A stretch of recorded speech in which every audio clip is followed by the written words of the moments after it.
এত সুন্দর, ঠোঁটটা এমন সুন্দর, চাপ দাড়ি, বাচ্চাদের মতো কোমল ছিল তার দেহ। এমন একজন ব্যক্তি রেশমি একটা চাদর পরেছে, তো দেখতে কেমন লাগবে? চুলগুলা ছিল কখনো কাঁধ পর্যন্ত, কখনো কাঁধ পর্যন্ত বাঁধি। গোসল করে আসলে সবসময় সিটি করার প্রয়োজন হতো না, দুই পাশ থেকে চুলগুলো আলটিমেটলি ভাগ হয়ে যেত। এমন একজন সুঠাম দেখি রাহমাতুল লিল আলামিন, চার মুখ নিয়ে একটা রেশমি চাদর তাকে হাদিয়া দিয়েছে কোনো ব্যক্তি, তিনি পরে বসে আছে। সাহাবায়ে কেরাম চাদর নিয়ে সবাই ধরতে শুরু করলেন, হে রাসূল চাদরটা তো দারুণ সুন্দর, আপনাদের তো দারুণ লাগছে বলতেছিলেন। সাহাবায়ে কেরামের এই মনোভাব দেখে রাসূল যখন বুঝতে পারলেন যে তাদের দুনিয়ার কোনো পণ্যের প্রতি তাদের মন ঝুঁকে গেছে, হুজুরের সুন্নাহ অনুযায়ী তিনি বললেন, লামানা দিলু সাদ ইবনে মুআয খায়রুম মিন হাদা ওয়া ফি রিওয়ায়াতিন আফদালু মিন হাদা।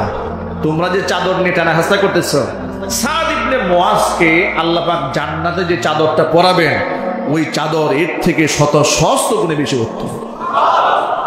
তাৎক্ষণিক ঘুরাই দিলেন, দুনিয়ার মোহ থেকে ঘুরাই দিলেন কোন দিকে? আখিরাতের দিকে ঘুরাই দিলেন, যে এদিকে নজর দিয়ে লাভ নাই, এটা একেবারেই সীমিত সময়ের জন্য, কিন্তু তোমাদেরকে যেটা দেওয়া হবে এটা আরো অনেক অনেক বেশি উৎকৃষ্ট। প্রশ্ন হলো, লক্ষ লক্ষ সাহাবীদের ভেতরে একজন সাহাবী সাদ বিন মুআয রাদিয়াল্লাহু তাআলা আনহুর নাম নবীজি কেন মুখে উচ্চারণ করলেন? এই প্রশ্নের জবাব হলো, এর মাধ্যমে প্রথমত সাদ বিন মুআয রাদিয়াল্লাহু তাআলা আনহুর মর্যাদায় ফুটে উঠেছে। দুই নাম্বার প্রমাণিত হয়েছে সাদ বিন মুআয রাদিয়াল্লাহু তাআলা আনহু আল্লাহর জান্নাতি। ঠিক কিনা? এখন প্রশ্ন হলো, এত সাহাবীদের ভিতরে হঠাৎ করে তার নাম আনার কারণটা কি? আল্লাহর হাবিব সাল্লাল্লাহু আলাইহি ওয়াসাল্লামকে আল্লাহ পাক সাদ বিন মুআযের এই মর্যাদা প্রতিষ্ঠিত হবে তা জানিয়ে দিয়েছিলেন। তার কারণটা হলো, সাহাবীদের মধ্যে সাদ বিন মুআয রাদিয়াল্লাহু তাআলা আনহু আল্লাহ নবী সাল্লাল্লাহু আলাইহি ওয়াসাল্লামকে এত বেশি ভালোবাসতেন, এত বেশি মহব্বত করতেন। খাইবারের যুদ্ধের সময় শত্রুপক্ষের একটা তীর সাদ বিন মুআযের গায়ের মধ্যে এসে লেগে গিয়েছিল। সাদ বিন মুআয আল্লাহর কাছে দোয়া করে বললেন, রব্বুল আলামিন, যে তীর আমার গায়ে বিদ্ধ হয়েছে, যে পরিমাণ রক্ত আমার ঝরছি, আমি জানি না এই আঘাতে আমি দুনিয়া থেকে বিদায় হব নাকি, এটা তো আমি জানি না, নাকি আমি আবার বেঁচে থাকবো সেটাও আমি জানি না, কিন্তু তোমার কাছে আমার একটা আবদার, যে মক্কার লোকেরা মুহাম্মদ সাল্লাল্লাহু আলাইহি সাল্লামকে কষ্ট দিয়েছে, যে মক্কার কুফফারে কুরাইশরা, ওই কুফফারে কুরাইশদের সাথে আমি একটু লড়তে চাই।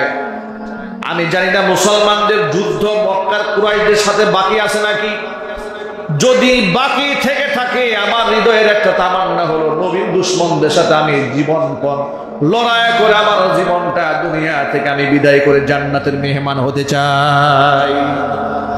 আর যদি কুরাইশদের সাথে মুসলমানদের আর কোনো জিহাদ বাকি না থাকে, ওটা আমার জানা নাই, আল্লাহ তোমারই জানা আছে, তাহলে তোমার কাছে আবদার, আমার এই আঘাতে যেন আমার শাহাদাতটা মঞ্জুর হয়ে যায়। কত মুহাব্বত থাকলে আল্লাহর নবীকে যারা কষ্ট দিয়েছে তাদের সাথে লড়তে চান, প্রাণপণ দিয়ে লড়তে চান, শহীদ হতে চান। প্রত্যেকটা মুমিন মুসলমানদের অন্তরে এমনই অনুভূতি থাকা উচিত, যারা আমার আল্লাহকে ভালোবাসেন, যারা আমার রাসূলকে ভালোবাসেন, তাদেরকে আমিও ভালোবাসি।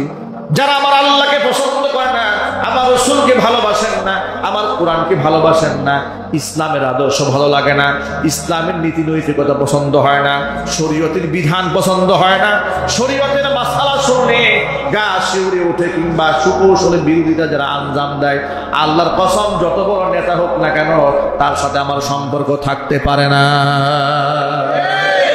ঠিক কিনা বলেন? রাসূল সাল্লাল্লাহু আলাইহি ওয়াসাল্লামকে যারা ভালোবাসে তাদেরকে আমরাও ভালোবাসি।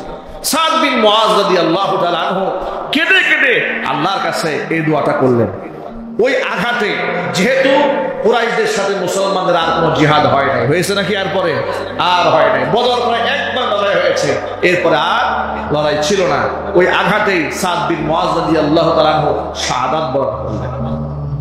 জিবরাইল আলাইহিস সালাতু ওয়াস সালাম আসমান থেকে নাজিল হলেন, মাথার মধ্যে রেশমি সুতার পাগড়ি পরে তিনি রাসূলের সামনে এসে হাজির হলেন, এসে বলছেন, ইয়া রাসূলুল্লাহ, মান মাতা মিন উম্মাতিকাল ইয়াউম, আজকে আপনার উম্মতের মধ্যে কে মারা গেছেন?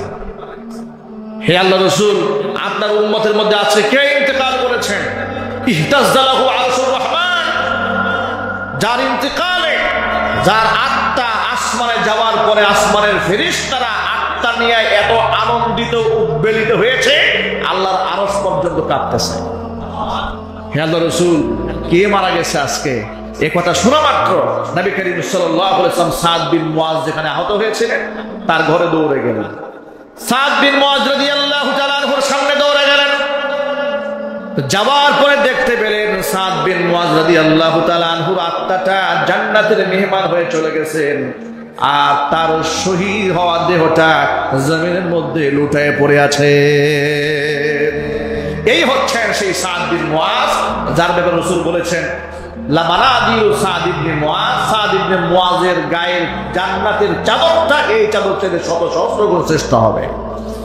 এই হচ্ছেন সেই সাদ বিন মুআজ যার আত্মা আসমানে ওঠার পরে আনন্দে উদ্বেলিত হয়ে ফেরেশতারা এত বেশি উচ্ছ্বাস প্রকাশ করেছিলেন, আল্লাহর আরশ পর্যন্ত কেঁপে উঠেছিল। আল্লাহু আকবার বলেন। এই হচ্ছে নবী করিম সাল্লাল্লাহু আলাইহি ওয়াসাল্লামকে মুহাব্বতকারী সাহাবী সাদ বিন মুআজ রাদিয়াল্লাহু তাআলা আনহু। আমি এই ঘটনার মধ্য দিয়ে আপনাদেরকে কোরআন মাজিদের এই আয়াতের সারসংক্ষেপ বুঝাতে চেয়েছি যে যুজ্জিনা লিন-নাসি হুব্বুশ শাহাওয়াতি মিনান নিসা, দুনিয়ার প্রতি আকর্ষণ, নারীর প্রতি আকর্ষণ, সম্পদের প্রতি আকর্ষণ, এগুলা মানুষের সৃষ্টিগত, কিন্তু আল্লাহু ইনদাহু হুসনুল মাআব, আসল উত্তম বাসস্থান হচ্ছে পরকাল। সেটা কার কাছে আছে? জোরে বলুন না, কার কাছে আছে?